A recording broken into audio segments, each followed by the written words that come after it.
Buongiorno a tutti e bentornati sul mio canale. Oggi si torna a parlare non solo di Germania, ma di qualcosa che può interessare a tutte le persone che hanno intenzione di andare a lavorare all'estero o che hanno lavorato all'estero, e si parla di un argomento veramente interessante, cioè come ottenere soldi, come ottenere l'indennità di disoccupazione. Non è una cosa molto semplice, nel senso che da paese a paese cambia un po' la legislazione, e tornando in Italia mi sono resa conto che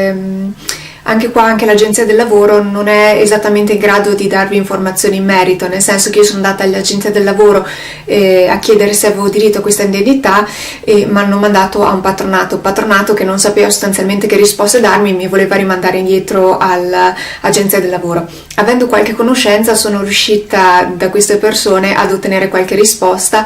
che comunque anche loro hanno fatto fatica a trovare, quindi non è un argomento su cui in generale la gente sa come muoversi. Quindi ho pensato che potesse essere interessante fare un video e spiegarvi quello che ho scoperto e quindi quello che come funziona, e quindi anche voi come riuscire a ottenere finalmente qualcosa. Allora, la cosa più importante da fare è, nel caso abbiate lavorato all'estero prima di tornare in qua,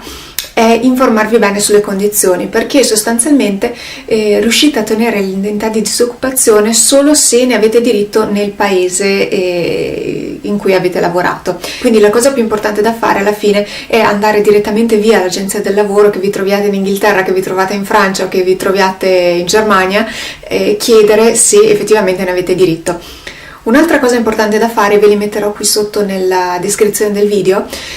dovrete far compilare dei documenti al vostro datore di lavoro. La cosa che io trovo un po' scandalosa però è che questi documenti sono in italiano ed esiste solo la versione in italiano. Io ho chiesto se potevo avere una versione quantomeno in inglese, non dico in tedesco, che già i tedeschi con l'inglese fanno fatica, per cui è difficile già che me la compilino con l'inglese. Io ho chiesto, ma c'è qualcuno che si può occupare di questo servizio, che si può occupare di fare insomma una sorta di mediazione tra l'ente per cui ho lavorato e l'agenzia del lavoro italiana? No. Quindi l'unica soluzione, l'unico modo per ottenere questa indennità, se ne avete diritto,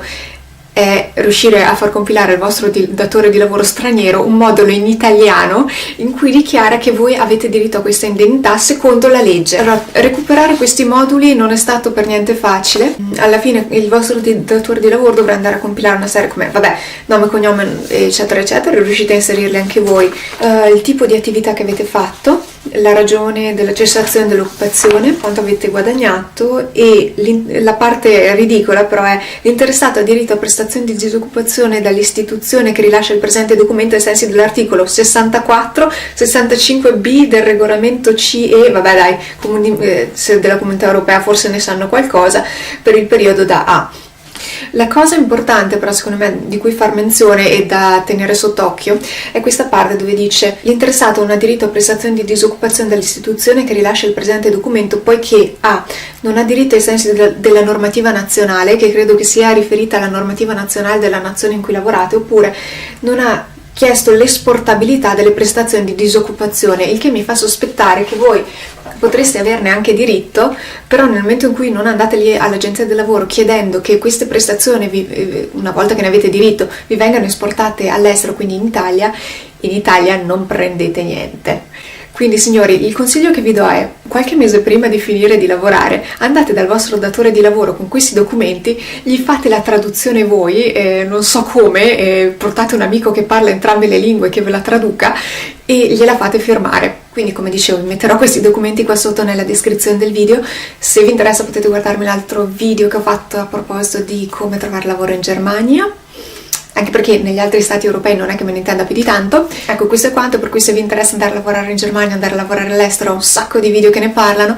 In realtà in questo periodo mi piacerebbe fare qualche video di viaggi, per cui magari la prossima settimana vi rifilo qualcosa, vi faccio vedere qualcosa di quello che ho curiosato in giro per la Germania. Ci sentiamo la prossima settimana con il mio nuovissimo video.